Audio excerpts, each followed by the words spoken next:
So tell me how you got to know and meet and interview Lou Elizondo. Because of sources here in Las Vegas, all UFO roads lead to Las Vegas at one point or another. I knew there was a guy in the position that Lou had. I didn't know what his name was. I didn't know what the name of the program was. I just knew there was a program, and I knew there was a guy like him that led it.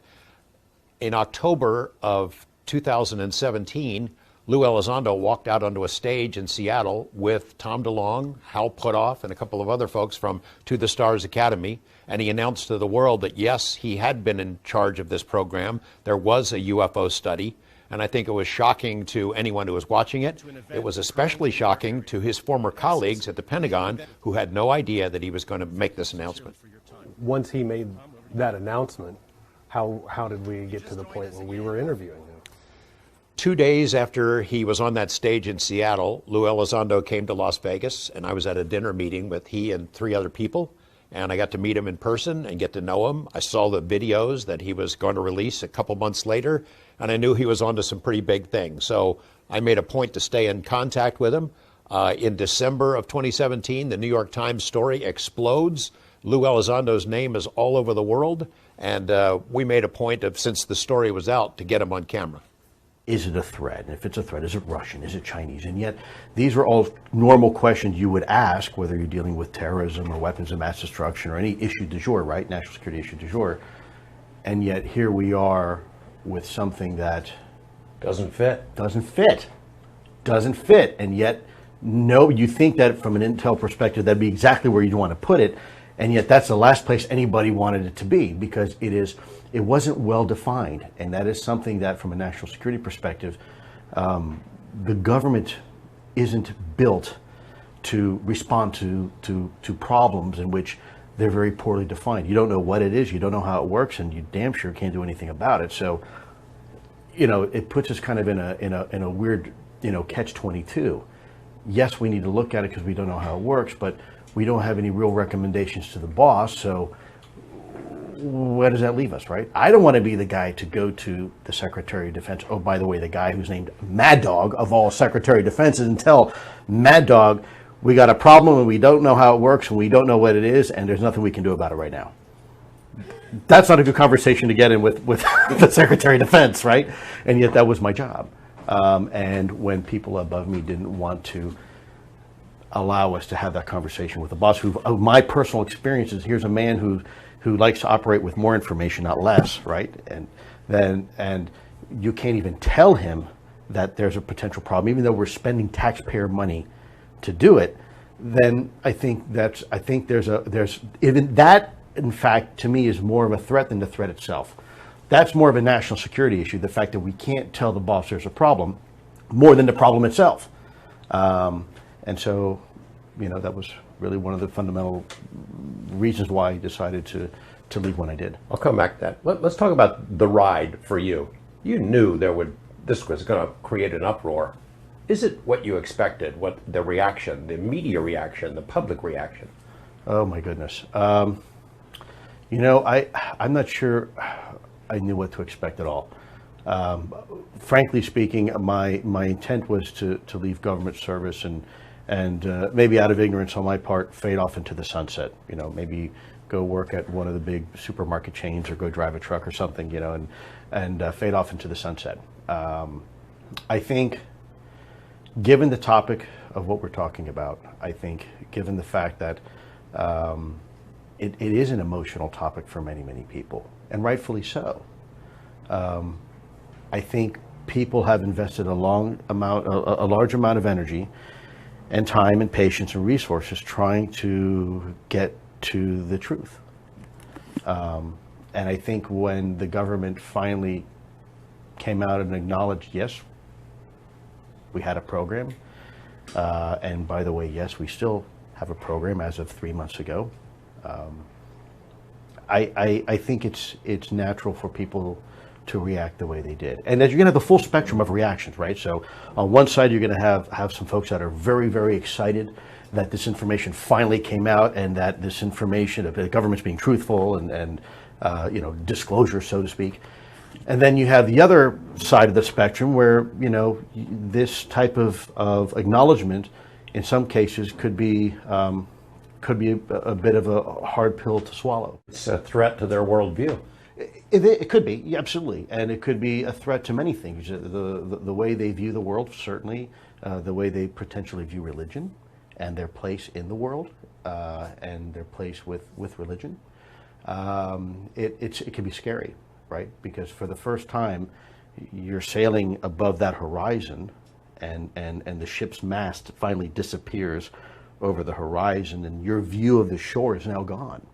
And so you're in uncharted territory. What does that mean? What's your place, if you will, what's your place on this ocean? And is there a destination out there that we're going towards? So Seems like I was clicking around the channels, and there's Lou on the channel day after day. You're doing all these interviews. Yeah. And I guess you expected that, but then it goes away. It's like, like it dropped off a cliff.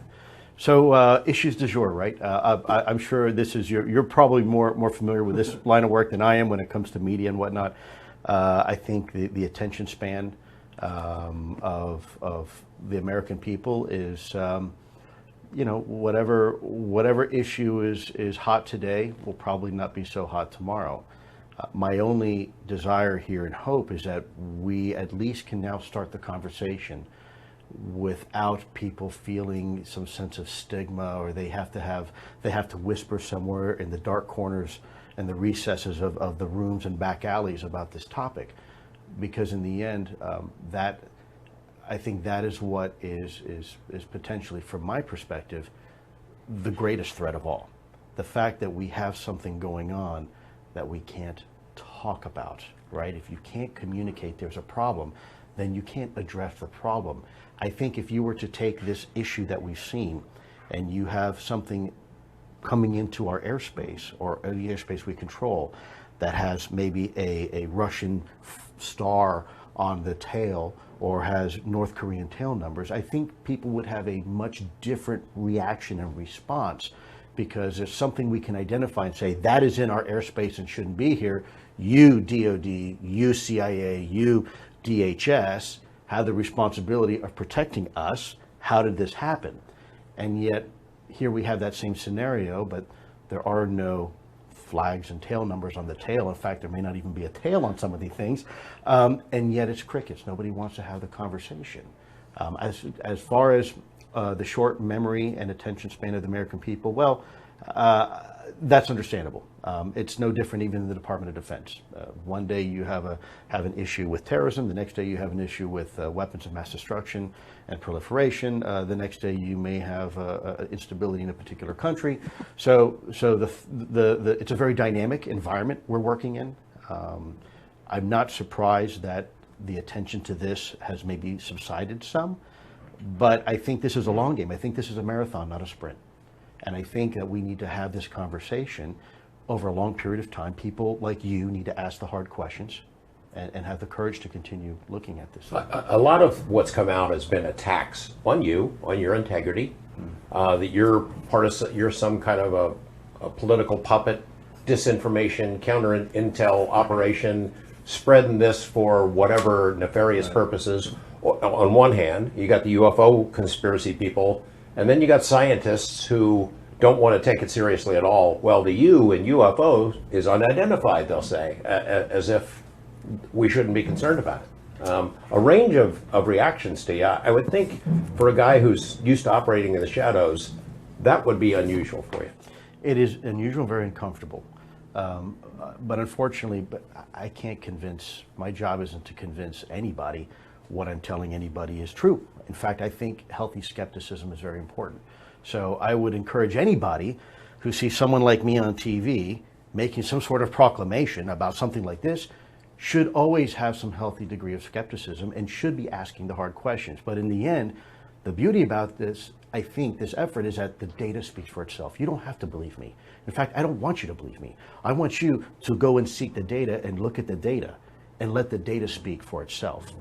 And if I've accomplished only that, then I've accomplished my mission. If this was some sort of mass misinformation campaign, this would probably be the most colossally, historically worst example of some sort of misinformation campaign that we could do.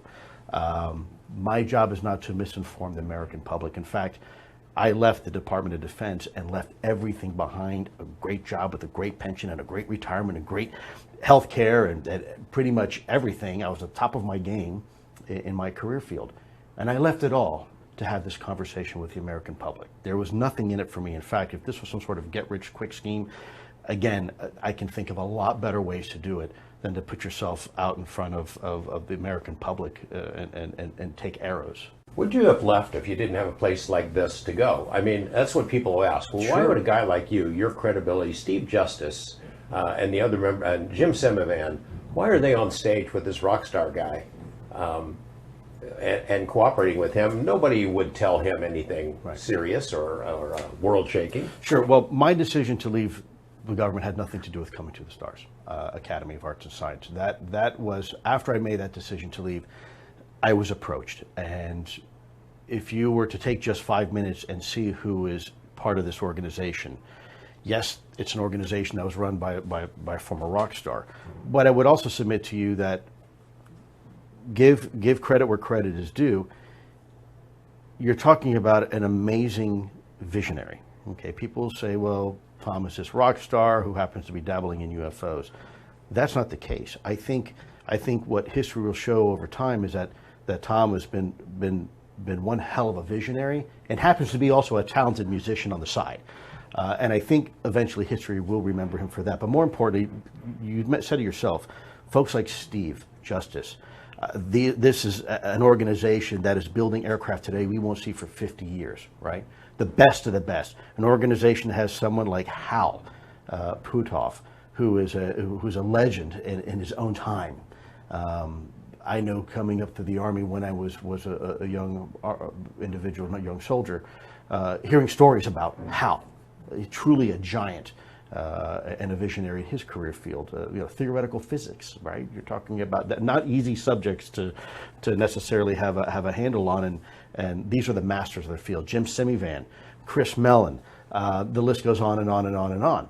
You have other individuals that are part of this organization too that are not quite as public, but incredible minds. I mean, if you look at the amount of PhDs and doctors that are on the advisory board and on part of the corporate structure, it's humbling. I think I'm the only guy, I'm probably the token dumb guy, because all these folks are a hell of a lot smarter than I am. So if you're given an opportunity to be part of a team of giants, who wouldn't take that opportunity to help change the world in a positive way?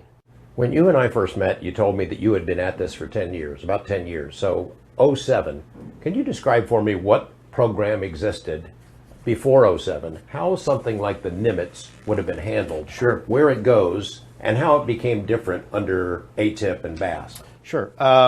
So I think what ATIP accomplished, starting in 07 with my predecessor, keep in mind I came in 2008 and I really didn't take over until about 2010.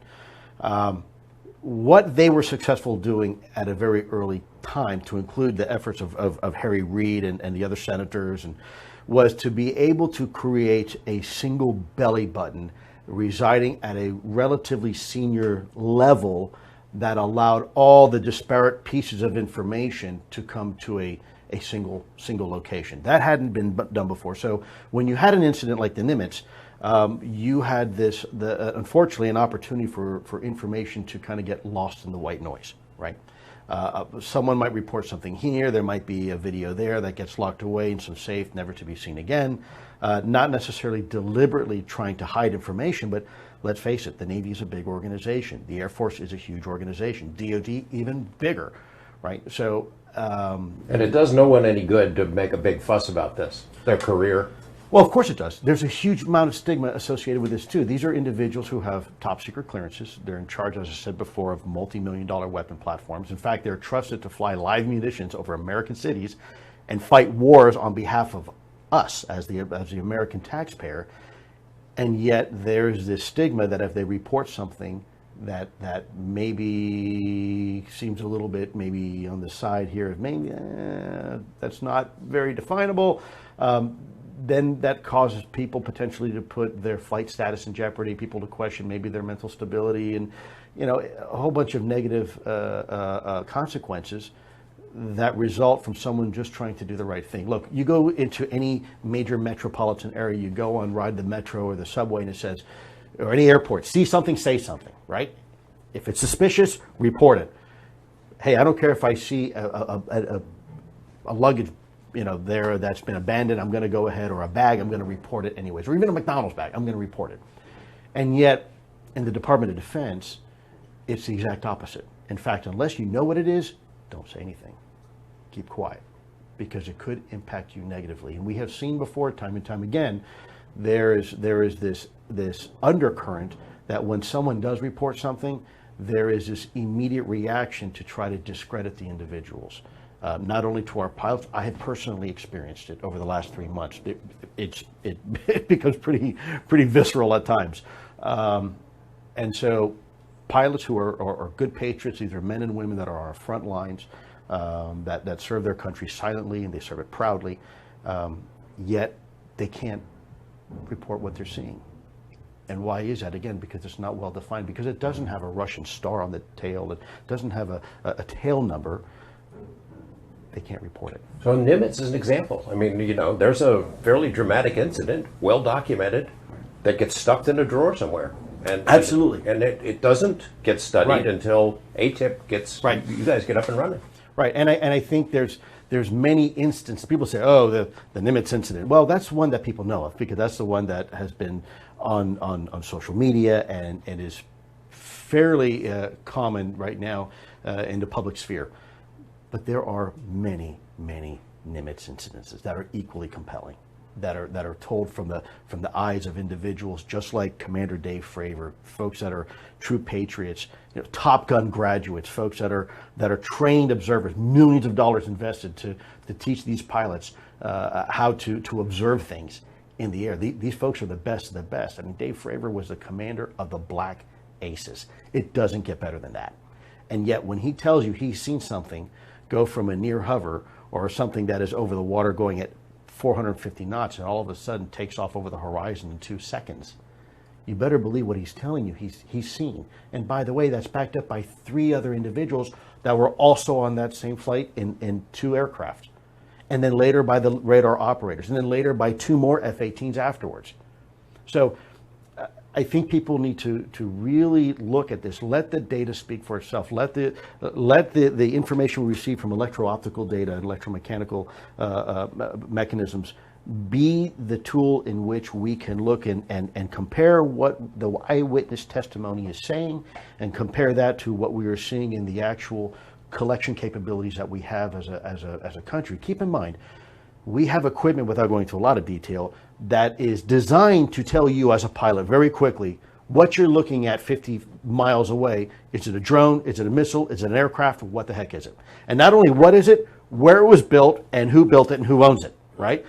We pay a lot of taxpayer money for these capabilities. And when the equipment that we have, whether it's on our aircraft and it's coming from our boats and sometimes from other capabilities, is all coming up with a 0. It frustrates me because people say, well, that's just IR glare. That's IR fuzz. Or that's an atmospheric condition. A bug on the windshield. Right. I said, look, atmospheric conditions you cannot lock a radar onto. So I'm sorry, it's not atmospheric. And IR fuzz, we have capabilities. Again, I can't go into detail because some of it gets sensitive very quickly, but we know if it's IR fuzz. We know ahead of time what it is, if it is truly some sort of IR heat glare. That's not what we're seeing here. And people will say, well, the video is very short, you don't know what you're looking at. Well, that's true. The reason why some of these videos are short is because we have to protect sources and methods in the Department of Defense. And it's quite possible that within a few seconds after that portion that people see, the conversation becomes classified. So it's not that, there's just a short snippet and the government's trying to fool us and that's why the video is very short. The video is short probably because what happens afterwards is classified. So we can't talk about classified information. The tic-tac in that incident, that's not Russian, that's not Chinese, it's not ours, right? It's somebody else's. It's from somewhere else. I think even more compelling. Look, if this was a Tic Tac that we saw in 2004, that would have been extremely advanced technology and capabilities for 2004. I think everybody would agree. It's extreme. It is considered extreme exotic technology today, let alone in 2004. But these observations match with previous observations going well before that. So if a country like Russia or China had this capability back then and has managed to keep it secret all this time, then my hat's off to them. But I think those technologies we would have seen manifested in other things that are probably more useful than a simple drone flying over the coast of San Diego. They probably would have used it for something a little bit more strategically important. If we had that technology then or now, I mean, it would give us even more mastery of the skies against adversaries than we have already. Absolutely. And there's utility in that goes beyond reconnaissance. Okay, if you truly had the ability to take something from point A to point B that quickly, then you probably wouldn't just simply waste that capability on something that allows you to collect information on a exercise somewhere out in the South China Sea.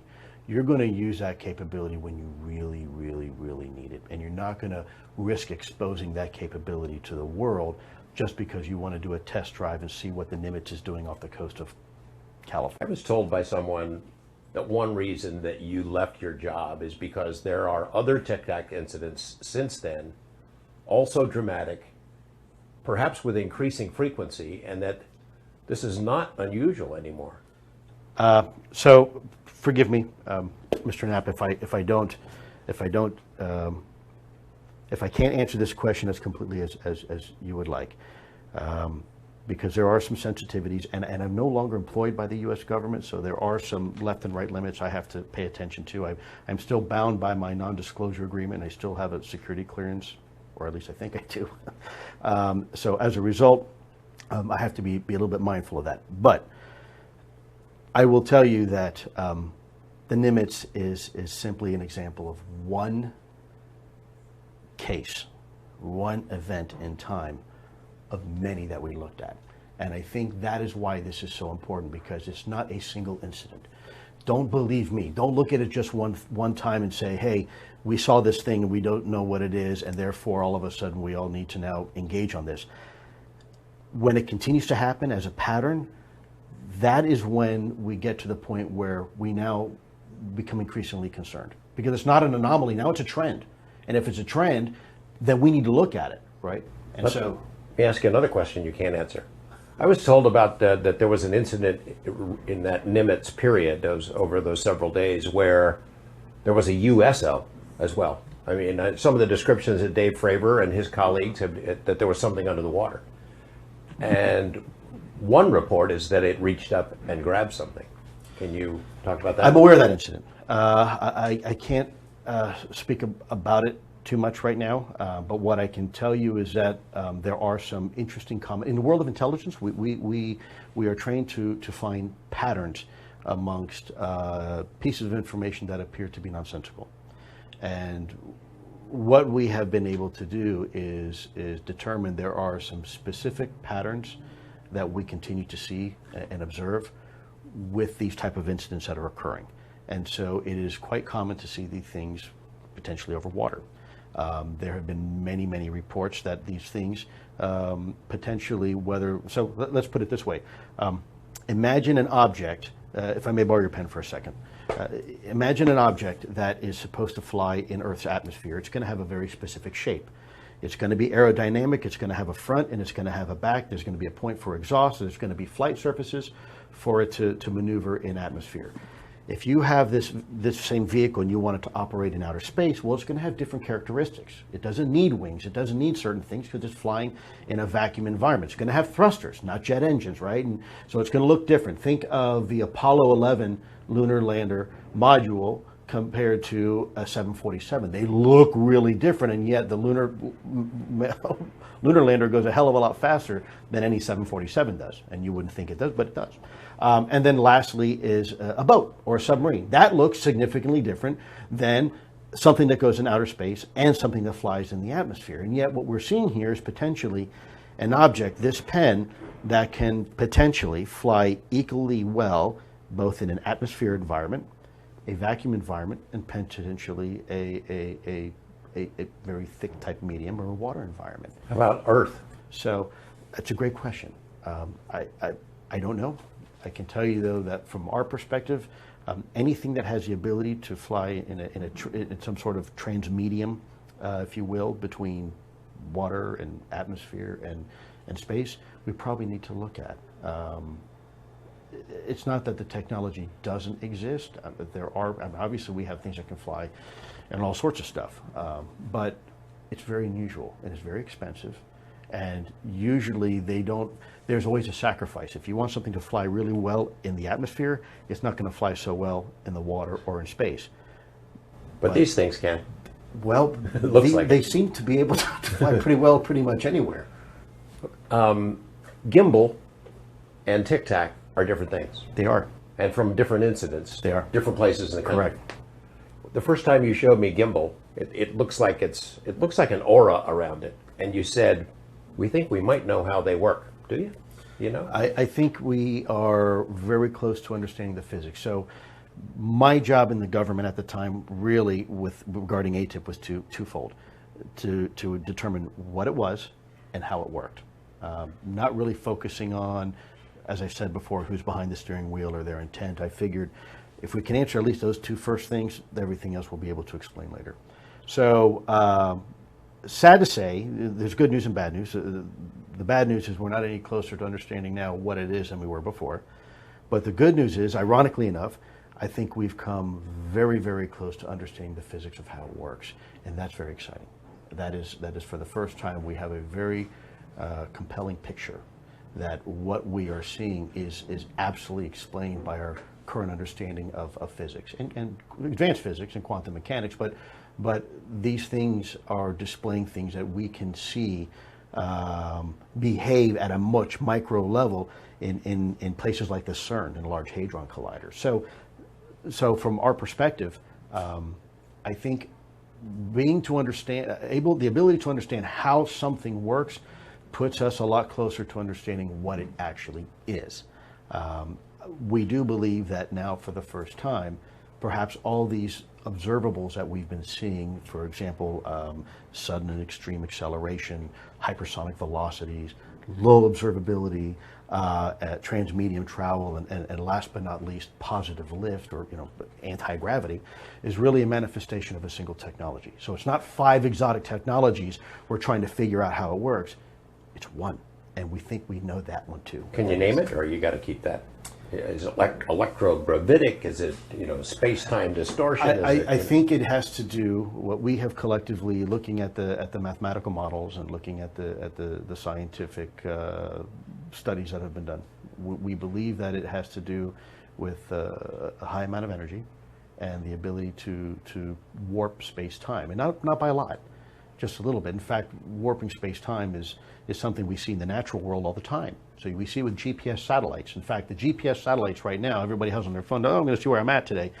Those clocks have to be calibrated and recalibrated, even though those cesium clocks on those satellites are exactly the same as the ones we have on the ground station. They have to constantly recalibrate. And the reason why is because the effects of Earth's gravity has on the space-time of those cesium clocks here on Earth relative to those cesium clocks that are on those platforms that are above Earth. In fact, the clocks that are above Earth compared to the ones on Earth are running slightly faster. Now, how is that possible if they're the exact same type of clocks? Well, that is because the effects of Earth's gravity, the closer you are to a massive object, the more space-time is warped. And we've seen that with Einstein's relativity. And it all boils down to E equals mc squared, basically. What we're talking about is lots of mass or lots of energy to warp space-time. The closer you get to a supermassive object like the sun, the greater that distortion occurs. In fact, when you get to a black hole, time is so distorted that time stands still. So we know, we've seen this. We've seen it with gravitational lensing. When we're looking at a far distant galaxy, we can see the effects gravity has on space-time. We can actually see it with our eyes. So we don't have to prove that. That is science fact, not science fiction. So the question is, technologically, how can we go ahead and manipulate that physics to our benefit? So now we can potentially warp space-time in a way that allows us to go from point A to point B a little faster. Question is, do we need special materials? And you know where I'm heading with that question, because you've been asked that a bunch of times. Well, I think special materials is important for anything you do. Look, I build cars as a hobby, and I know that if I want to have a really strong transmission, I probably want parts of that transmission made out of titanium, maybe not just regular steel alloy, right? So everything in life requires special material. The special material in this microphone and the lightings and the cameras, everything in nature requires special material. So it would make sense to me that if you wanted to do something where you're going to bend space-time, you would need special materials to do that. I would ask just you at some point, go talk to Steve Justice about how the SR-71 was built. And what he can tell you is that it was all special material, because you're talking high degrees of friction, you're talking all sorts of special needs which require special material. Well, there's been a lot of speculation. You've been asked about it a bunch of times about a reference to special materials that was not an unknown element, but at least special materials that was manufactured in a way that we did not know, that was supposedly in the possession of some folks in this program. Can you talk about it? So what is currently in the U.S. government inventory, sadly, I can't discuss that because I'm no longer employed by the U.S. government. That's something you would have to ask the U.S. government. But as I have said before, when you are collecting information and signature data on anything, there are always telltale signs of how something works by its signature. What do I mean by signature? Well, the train that's rolling behind the building has a particular acoustic signature, a sound that we pick and we say, oh, that's a train. Airplanes flying overhead will leave a contrail, right? There's a signature that you'll see this stream of what looks like smoke or condensation behind an aircraft. That's how you know it's an aircraft. Everything has some sort of signature. Everything has some sort of left behind, if you will. It leaves something of itself behind. Sometimes it's ionization of the atmosphere. In other cases, it's actual material or residue, right? So anything that is operating in any type of environment, there are ways that you can use whatever's left behind to analyze. And material, I would submit to you, would be something very important one would want to collect if you were going to go ahead and try to identify something you don't know what it is. So any and every opportunity you have, you may call it material, you may call it metamaterials, whatever name du jour somebody wants to call it. The bottom line is if there's something left behind that can be recovered and retrieved, you absolutely want to recover it and retrieve it, just like a crime scene. So you're in ATIP is up and running. There's stuff coming in and out. It all goes to your desk. When there's an incident, something's recorded on video, it goes to you. It does. And was it a lot? Did you see a lot? Well, it was a lot, yes, but it also went to, I think it's important to know, a lot of people think ATIP and they think Luis Elizondo, and it's probably not a overly accurate assessment because there were other folks that were related to our effort and that were part of our effort. It was a bit of a confederated approach. So you had folks in the Navy and pockets in DIA and pockets here and there throughout the department that we worked together collectively on this. I mean, as the director for the Office of Secretary of Defense, yes, ultimately the things kind of gravitated towards one central belly button, but we worked this together. There are a lot of folks right now, incredible fine men and women, absolute heroes to this nation, that are still doing this work. And I think it's important to point out that I wasn't ATIP. I was part of ATIP. ATIP was a much bigger thing than Luis Elizondo. Did your boss, your immediate supervisor, know what you were doing? My immediate supervisor did not. And I think kind of an odd position to be in. Very odd. In fact, it's created a great amount of grief for me now. I've received many calls where certain individuals within that building are not very happy with me, and they have taken steps to make sure I know they're not happy with me. They could come after you? Could they try to smear? Yes, that's already occurred. It has been confirmed to me that is absolutely the case. Your immediate supervisor didn't know, and Secretary Mattis didn't know. There was a layer that was right below the secretary. I'd rather not say their names to protect. I do believe they're excellent individuals with a great mission. These individuals, their job is to make sure they protect the boss and give the boss only information that he needs to have in order to make a decision, and not mire him down in if you will, the morass of stuff that would take his attention and focus away from something also very pending. Keeping in mind, you have things like ISIS right now, and you have things like what just happened in Afghanistan. You have the issues with nuclear proliferation potentially in North Korea. You have Boko Haram in Africa. You name it right now. He's got a lot on his plate. Same thing for the president then. Same thing for the president. If Absolutely. he wanted to know, he could call you up and, while you were there and say, hey, I want a briefing on this. He could have if they were given the ability to know that the program was still finding things. And I briefed multiple times as well as pilots were brought up at our behest to brief very, very senior people. And they agreed that there was something here that was very compelling, but no one really knew what to do with it. And for that reason, it was actually my loyalty for the Secretary of Defense and the department why I left. I didn't leave because I was upset and frustrated, which I was frustrated, but I've been frustrated many times before in many jobs. It's just the nature of the business. I left because I didn't know any other way to let the boss know that there was a problem. This is a man that I have spent some time with in some very difficult circumstances in combat environments.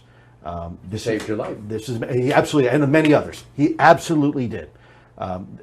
If you were to ask me my personal opinion, this man is an American hero, and he deserves to know what's going on. He deserves to know what his department is doing. If there's any man who can break down these stovepipes and silos, believe me, he's the man to do it. He absolutely can do it. I've seen him do it before. But the bureaucracy, he inherited an organization heavy in bureaucracy. Not his fault. This is an organization that's been around since, National Security Act of 1947. So it's evolved to be very effective in certain aspects of national security, with exception of the one that's very nebulous, hard to define. And this is one of those very few areas that was very nebulous and hard to define. And there was a good degree of discomfort in having the conversation. Now, my supervisory chain at the lower levels was not aware, because the list of people who were to be part of this program was very small. I didn't create that list, but I had to abide by that list. And, that's not my call. There have been various descriptions about how you worked to get the videos, some of these videos, to a position where the public could see them. And some have described it as almost like you took them out of the Pentagon in your lunch pail, or you tricked everybody. Did you have permission to sort of make the moves that you made? So, first of all, I didn't release the videos. Okay, it's another, I think, common misconception. The videos were released by the Department of Defense. The Department of Defense made the decision to release them, and at the unclassified level, and the Department of Defense, through the Department of Defense DOPSR process, approved the release for exactly the reason why the request was made. So it was completely on the up and up. And on top of that, the videos went through a further layer, which was not required, a foreign disclosure review. So the three videos that were out, and the two that most people know of, have been through the official process per stated by DoD policy and regulation. So no shortcuts were taken. The original classification authority said we're good to go, and for the purpose of establishing an unclassified repository that would allow more people to look at and determine what these signatures are. Are there other things out there that look like these? And is there a simple solution for what we're seeing here? The problem is we just don't know. Was this an attempt to try to circumvent the official process? No, because if that's the case, they never would have gone through the DOPSR process, which DoD requires, and they wouldn't have gone through the foreign disclosure process. Someone gave it a green light. Absolutely, and it wasn't me. The word threat is part of the program, and some of the UFO people are upset. Our space brothers, they'd never hurt us. They haven't attacked our cities, wiped us out with giant laser beams. But it is a threat in the sense that we don't know what it's doing or where it's from. You've been very careful in not calling it aliens from the planet Meepsorp or something, and not ascribing ideas about where it might come from. George, let me give you a real quick analogy. But it could be a threat. And I'm going to ask you just your personal question. At night when you about to go to bed, do you lock your front door? Yeah. Okay. Now, you lock your front door, I'm presuming, not because you think there's a threat, but there's a potential that someone could come into your house at night while you're sleeping and cause problems. So let's take that well, one step further. Let's say every night you go in and you lock your front door, you close the deadbolt, you then go ahead and check the windows, make sure they're locked and secure. Then you go to your alarm system, you punch in your code, and now your house is secure. And yet, every morning you wake up, the first thing you do is you come down your stairs. As you look in your living room, you see muddy boot prints in your living room on the carpet that weren't there the night before. Now, nothing's been taken out of your house. Nothing's been disturbed. No one's been harmed. And yet, every night, despite you locking the front doors and the windows and turning the alarm on, there are muddy boot prints that keep showing up on your carpet. Now, is that a threat? I'd say yes. Okay. So my point being is we don't know what it is, but if you can't stop someone coming into your front door at night while you're sleeping, then we have to presume it could be a threat. And so we have to know how these things work. What are they, and how are they getting into the front door? Or are they coming in through another means? Either way, we don't know. We don't know where they're from or what their intentions are either. I don't. And then the other possible threat is if the Russians and the Chinese are studying this, Senator Reid told me he thinks that they are, that they get this technology ahead of us, that becomes a threat. That would be a game changer. I think it's ridiculous to presume that other nations that are very sophisticated, very capable, aren't looking at this as well. I cannot go into detail of why I think they know, but I'm very confident that they are aware. Can you describe working with Bass, the Bigelow folks? I don't know if you ever went out to the facility out I there. am familiar with Bigelow. How it worked. Sure. Between So you and AT. this is I think another really important part, because there's a lot of misinformation out there, and I don't think it's deliberate. I just think wherever there's a vacuum of information, people kind of fill it with whatever's convenient. Right. In this particular case, you had a process for a contract that went through the Defense Intelligence Agency, through the DIA contract vehicle itself within the organization of DIA. DIA chose Bigelow. Bigelow was not hand-selected by Reid, and there was no influencers, hey, have Bigelow do it. So, first of all, that's misnomer number one. There was no direct contract vehicle for Senator Reid to take care of a buddy over here in his state for a contract. That's absolute nonsense, because I know how the process worked, because I saw how the process worked. So DIA chose Mr. Bigelow and Bigelow Aerospace. Bigelow then further subcontracted this out. It wasn't this, hey, this is going to be some sort of capability that I'm going to build in-house and nobody's going to be part of. He looked for the best and brightest in the aerospace and the investigations field and everywhere else to try to answer the mission that the U.S. government legally gave him. So he did exactly what he was supposed to do. In fact, if I was back then Bob Bigelow, I would have done it exactly the same way. And I think the American people really need to appreciate that. That's not a bad thing. He did exactly what he should have done. In fact, that's exactly what I would have done. If I had a chance to do it again, I would probably do it exactly the same way he did. Not a big moneymaker for him. No, in fact, worse. I suspect he probably took a loss on it, because he's a good guy. He's somebody who's going to want to do the mission no matter what. At least that's my understanding of Mr. Bigelow. I don't know him intimately, but the products that came out of that organization were extremely professional. And I think, I think the amount of rigor that back in my day as a counterintelligence agent, I focused a lot of stuff on a lot of my efforts on counterterrorism and counterespionage. So the same level of rigor that was applied to an investigation involving a spy, an espionage case, or a terrorist was the same level of rigor applied to these things. This wasn't just going out and talking to somebody chewing bubble gum and saying, hey, what did you see? And I saw a bunch of lights in the sky. There was a definitive scientific and investigative process that was followed that would stand up in any court of law. As I said before, if this was a court of law, we are beyond reasonable doubt. The jury would have to convict.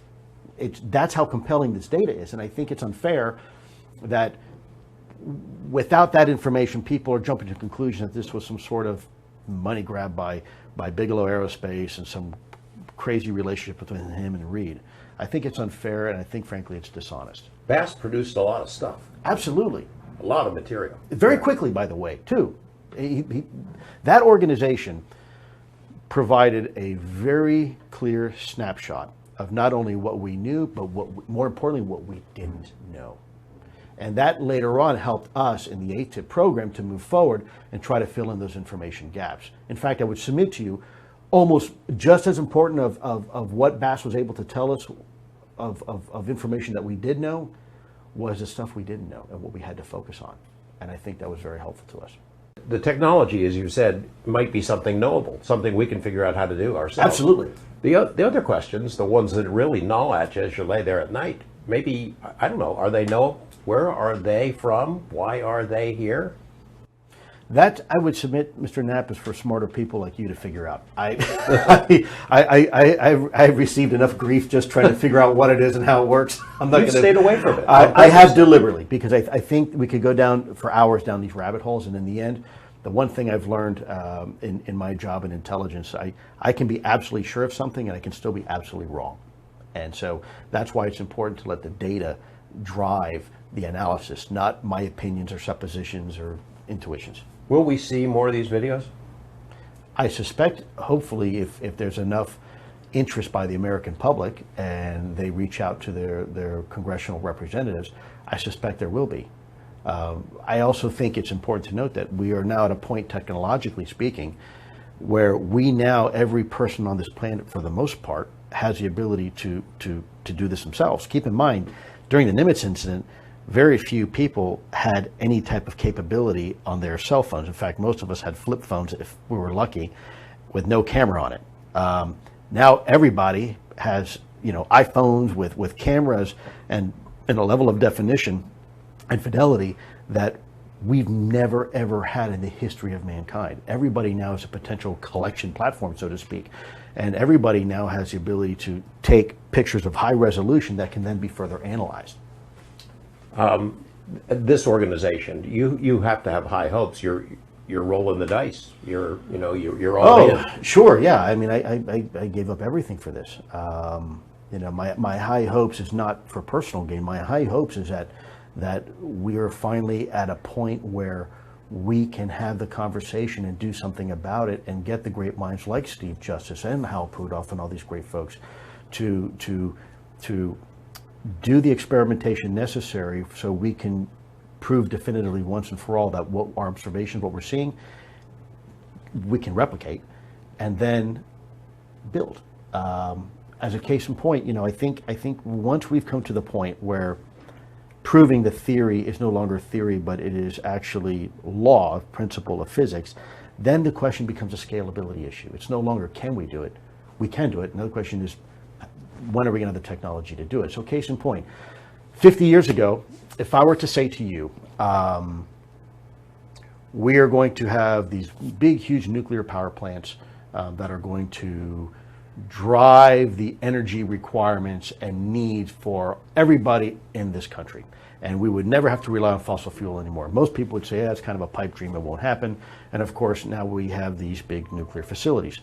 But if I were to tell you even 50 years ago, even more importantly, that one day every Navy boat out there, for the most part, a big ship will have its own private nuclear reactor on board, they would probably lock me up in an institution thinking I was nuts.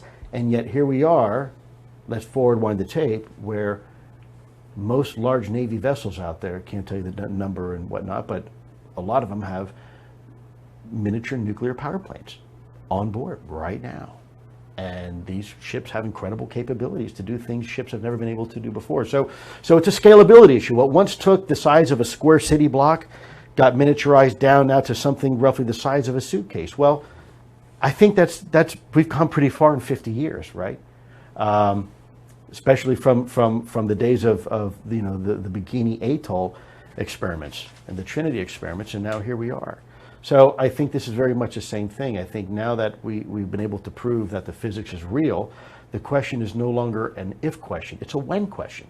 And when are we going to have the technology to scale what we are able to replicate at the micro level at places like the CERN and the Large Hadron Collider, and scale those in a usable way that we're not just maybe bending space-time and creating micro black holes for electrons, but maybe we're doing them for larger things. One other question. It deals with disclosure, capital D disclosure. I've been hearing that for as long as I've been involved in studying this topic, and people are convinced that somewhere there's someone who knows the big picture and knows all this stuff. I don't know if you can answer it. You were deep inside. You weren't Secretary of Defense, but this was not disclosure. It disclosed some stuff. Is there somebody that knows the answers to this, the questions that we're raising here? I sure hope so. I think part of my frustration is that the government doesn't like to talk to itself, and there were isolated stovepipes and pockets of expertise that may have existed, but because no one wanted to have the conversation, we had to operate in isolated pockets, and again, that's a problem. That's a problem for the government. It's a problem for our national security. It's a problem for the American people. It's like a corporation, like let's say Hewlett Packard or one of these big companies that's building a new type of computer over here, and yet these folks over here don't realize there's another component over here that's doing the exact same thing, right? That's not a very efficient use of resources. I can tell you that I worked within pockets of the U.S. government outside of the Office of Secretary of Defense. There were several pockets that we worked with, and they knew who we were, and we knew who they were. But was there somebody who had the master strategy on the phenomena? In the 10 years that I worked the program, that was not the case. Sad to say. I wish there was somebody, and maybe somebody comes out in a year from now and is encouraged by what other people are doing and says, okay, hey, you know what? This is it. But I never met that person, unfortunately, if a person like that exists. From my understanding, everybody kept telling me I was that guy. Scratching my head and saying, wow, it's a shame. I think we should probably be putting more resources into this, more talent. Well, the program now, you said there is a program underway. Is it stovepipes again? So I can't. There's no bass. Again, I can't speak on behalf of what's going on today, because that's a question you'd have to ask the U.S. government. But I can tell you that before I left, there were individuals who were part of this effort, and another individual, senior individual, that was selected to replace me, and it was approved by significantly senior levels of the Office of the Secretary of Defense. So, whether or not they choose to continue to pursue this endeavor, I can't answer that. I have my own opinions, but and I wouldn't be surprised. But I can't answer on behalf of the U.S. government.